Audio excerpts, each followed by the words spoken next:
Senator Ted Cruz.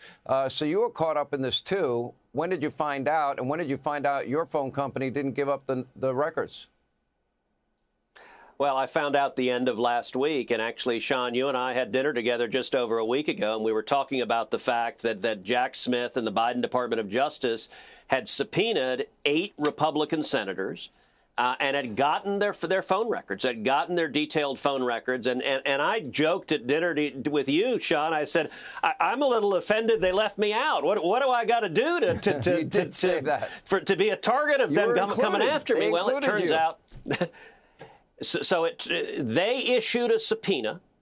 And you know, my cell phone company is AT&T, and AT&T, to their credit, said, no, we're not going to hand this over. AT&T's based in Texas, and kudos to AT&T. It was the right thing to do to say, we're not giving you those cell phone records. But the Biden DOJ subpoenaed nearly 20% of the Republicans in the United States Senate, their phone records. This was a fishing expedition. It was an abuse of power. This was, and by the way, they launched Arctic Frost, this witch hunt. They launched it 3 days after Donald Trump launched his reelection campaign to be reelected to the presidency. This was all about politics.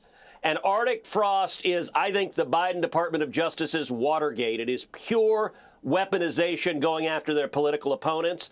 And I think the Department of Justice, the Biden DOJ, needs to be held to account.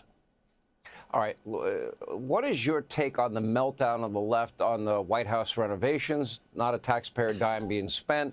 All these past presidents, and, you know, they've been involved in renovation projects at the White House. And you're telling the GOP to take the political part seriously as it relates to all of these protests over the weekend. And I want to know what you mean by that, because, and some people are comparing it to the Tea Party. You know, I did a show in Atlanta on April 15, 2010, and we had 20, 25, 30,000 people show up at that event. There were moms and dads and people that had an agenda. They wanted less government intrusion, lower taxes, less regulation. I didn't exactly see a real agenda on display this weekend. I see a big difference. Yeah. Why do you think people should take it seriously? Well, listen, there is no agenda in the Democrat Party today other than hatred for Donald Trump. And they are obsessed. They hate Donald Trump. I agree with you that these protests, they were not organic. They were paid for. They were bought and paid for. You and I talked about before how George Soros, there's real evidence that George Soros is paying for it. I talked about on my podcast, Verdict with Ted Cruz. I laid out the receipts, how Soros's foundation has given over $3 million to Indivisible, one of the key organizers of these protests. I think in many ways they're AstroTurf. However, the warning that I'm announcing, listen, on the left, hatred is a powerful motivator, and there is an energized base on the left who hates Donald Trump, and people who are energized can show up to vote on Election Day, and I fear sometimes that on the right, people are a little too relaxed, a little too complacent. They feel like, okay, we're winning, things are great, and that can be a dangerous combination. Right now, you look at small donors, Democrats are outraising Republicans online 3-1 or more because their side is filled with rage. I think there are a lot more Americans who believe in common sense, who like a secure border, like our families being safe, like the economy coming back. Like, there is an incredible record of success to campaign on. But the warning that I'm putting out is we've got to make sure that we turn people out, because if we're complacent and sit on our laurels, that's how you lose the House or even potentially lose the Senate. We can't let that happen because the stakes are too high, and that means we got to make sure we turn people out. I think it's a fair admonition. You can lose any election, and you can't take anything for granted. Is the government going to open anytime soon? Who the heck knows, Sean? The amazing thing is the Democrats, for this shutdown, look, on one level, they forced a shutdown to have free taxpayer-provided health care for illegal aliens. But at another level, that's not even the heart of their ask. They know they're never going to get that. This shutdown is happening simply because Chuck Schumer is afraid of being primaried from the left. And the Democrats are all trying to show their crazy base They hate Trump as much as the base does.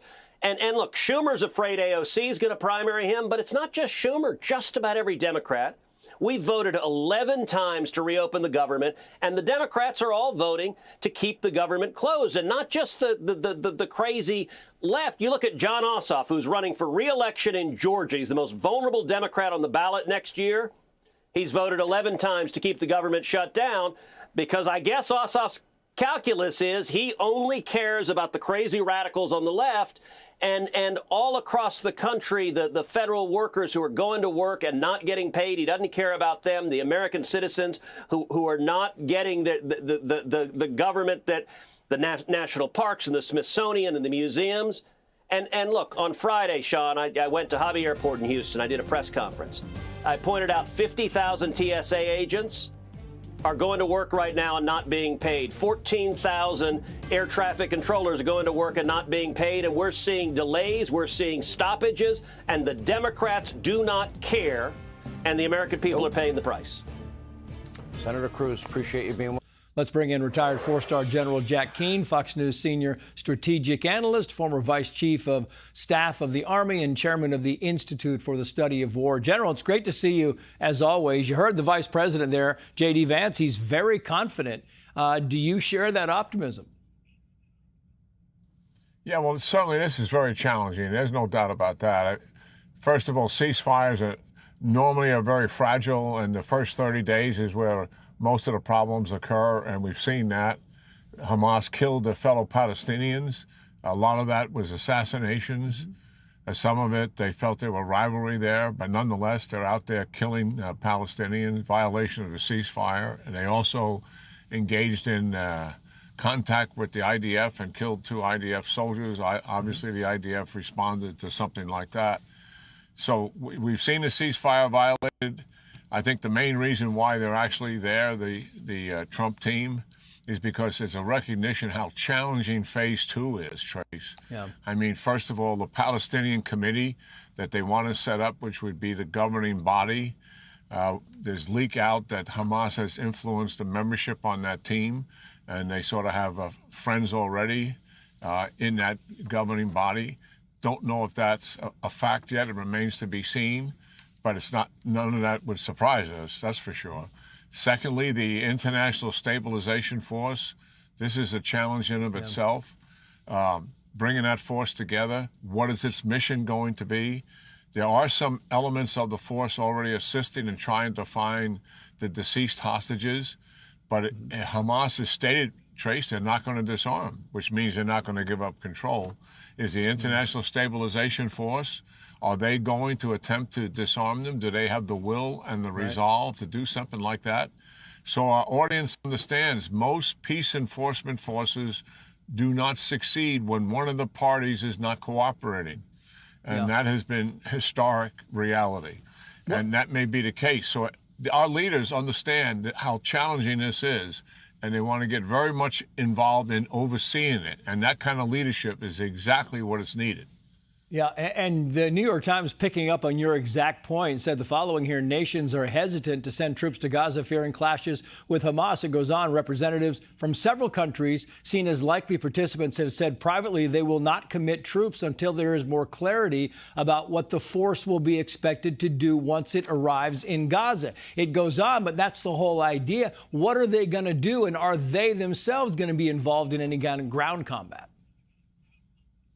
Yeah, well, certainly if Hamas is in control and the stabilization force is not willing to take them on, then obviously there's not much use for them, frankly. So, and we've seen this before. I think what we're coming to is, one, this team is trying to stitch that force together and make certain that the missions they will likely have to perform, they're actually willing and prepared to perform them. Yeah. If that is not the case, the president has already stipulated when the deal was announced in the White House, he said if it comes to it, Hamas reneges on the deal, does not disarm, then he would certainly give Prime Minister Netanyahu and the IDF the green light to go in there and force that disarmament. That is the path we may be on. We're not there yet. And I certainly, President Trump and his leadership team wants to see if we can avoid that reality. And Yeah. very challenging what we're dealing with. It is indeed. General, thank you for your time as always. We appreciate it. Thank you, sir. And tonight, consequences for bad faith deep state actors continue. Earlier today, the House Judiciary Committee Chairman Jim Jordan referred former CIA Director John Brennan to the DOJ for prosecution over allegations that he made false statements to Congress about his role in the Russia collusion hoax. In his letter, Jordan said, in part, quote, making false statements before Congress is a crime that undermines the integrity of the committee's constitutional duty to conduct oversight. Anyway, House Judiciary Committee Chairman Jim Jordan is with us with more. I've read your letter to Pam Bondi. It is a, wow, powerful prima facie case. He directly lied to Congress numerous times, and you believe you have the evidence. Yeah, you're not supposed to lie, Sean, but you're definitely not supposed to lie when you're under oath talking to Congress. And that's exactly what it looks like John Brennan did. He said he wasn't involved with the dossier at all. He said that to us under oath. He said he didn't want it included in the intelligence community assessment, the report that's put together. But then ODNI Director Tulsi Gabbard declassified a report that said just the opposite. In fact, John Brennan put in writing that he felt the dossier should be included in the report. And more importantly, when he was confronted by an individual who works at the CIA, and the individual said, Mr. Brennan, this dossier just doesn't hold up. There's not the underlying intelligence to support it. And Brennan's response was, yeah, but doesn't it ring true? Showing his true color, showing that he was out to get President Trump. So we think he lied. We think it's clear. And I'll be, Sean, I don't do a lot of these. I've done very few referrals. You got to have the evidence to do this. We think it's there. We think it is clear. We appreciate what Tulsi released and declassified that report, and that's why we sent it to the Justice Department, and we'll see what the Attorney General Bondi and Deputy Attorney General Blanche do with it now. They rejected the first intel assessment. Senior career intel officials at the CIA concluded there was no Trump-Russia collusion after the 2016 election. The declassified documents say Obama himself ordered it. And didn't they include, and didn't Brennan know, and wasn't he a part of the meeting that took place about a new intelligence assessment in this case? Yeah. They changed the report between Election Day 2016, Inauguration Day in January 2017. They changed it in December, and they changed it to say something that wasn't supported by the intelligence. And then, to make matters worse, they go up to Trump Tower on January 6, 2017, and brief the president on the dossier that they know is garbage.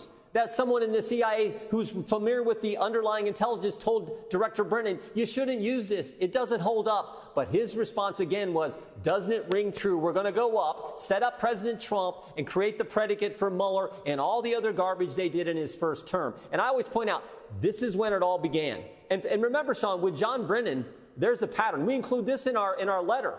I think he lied to Congressman Gowdy back in 2017 about this very subject. We include that.